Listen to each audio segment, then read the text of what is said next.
Yo, check this out, man. So I just watched this interview with Big Mike. For those of y'all who may not be familiar with Big Mike, he's a pretty dope artist out of Houston, Texas. He was real big back in the late '90s. You know, he had some projects that he released with Rap A Lot Records and two solo projects. And he was also with the Ghetto Boys, part of the Ghetto Boys there for a while. He was pretty big in Houston. And internationally, of course, because he was a pretty big artist. His first solo project actually cracked Billboard's top 40. So, that's a pretty big accomplishment in itself.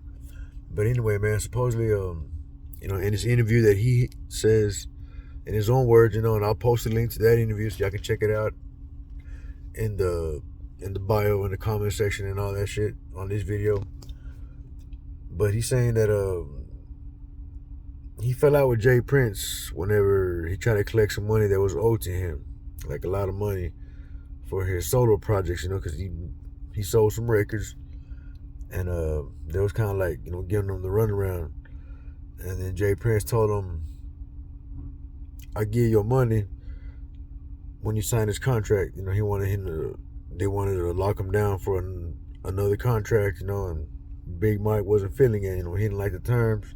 He wasn't happy with the situation, or the numbers weren't right. But basically, he refused to sign that contract. And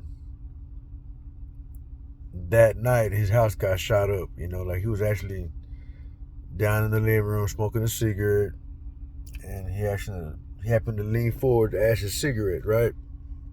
And he was by himself. His wife was upstairs asleep. His pregnant wife, I might add. He had kids that were not at home that night. They were with his mother or mother-in-law, something like that. But in the second that he leaned forward to ash his cigarette ashes into the ashtray, a bullet comes through the window right there to where his head was at, like a second before, you know what I mean? And then his house got sprayed up and shit. He went and ducked for cover and shit. His wife didn't get hit. Luckily, nobody got hit, but he never directly says that it was Jay Prince or Rap A Lot that did that shit. But I mean, man, he leaves it for the viewers to make their own conclusions and shit. You know what I mean? So with that information that he provided right there, I mean, that's kind of fucked up. You know what I mean?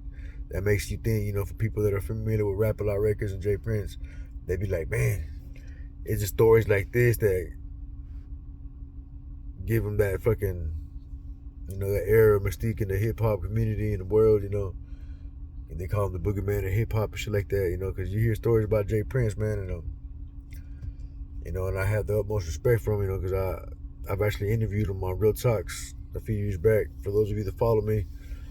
And, so this is kind of crazy and shit to see his name being slandered like this throughout social media, all because of his son, the shit that Jay Prince Jr. did with that Takeoff murder and that shit.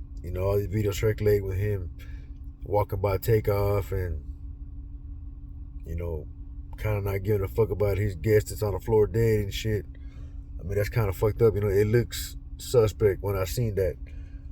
I actually posted about it before it all started blowing up like this, before Whack 100 started going off and spreading all kinds of shit and, kicking up a big old shitstorm with all this. Not only Whack 100, everybody else too, because it does look fucked up. But I remember posting on my Facebook saying, like, man, it's going to be very interesting to see how this unfolds, man, because it's not looking good for Rap A Lot the way this shit went down, you know what I mean? So, I don't know, man, and supposedly I was watching some more other interviews, other YouTubers and podcasters doing their thing.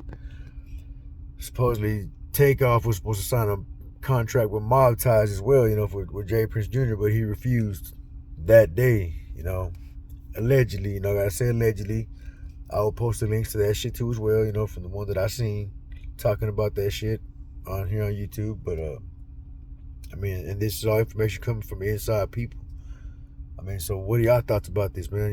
Takeoff's murders, it's rocked a lot of people.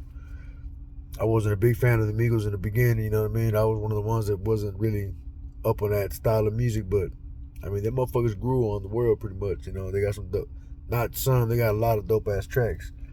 I've actually been jamming at Nothing's Changed here since he died a lot, man. You know what I mean? It's a dope ass track.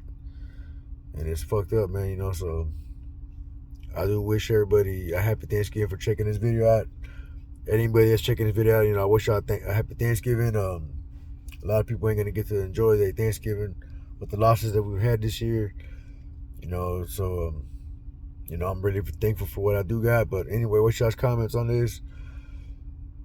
Let me know what y'all think about this. Let me know what y'all thankful for as well in the comments, man.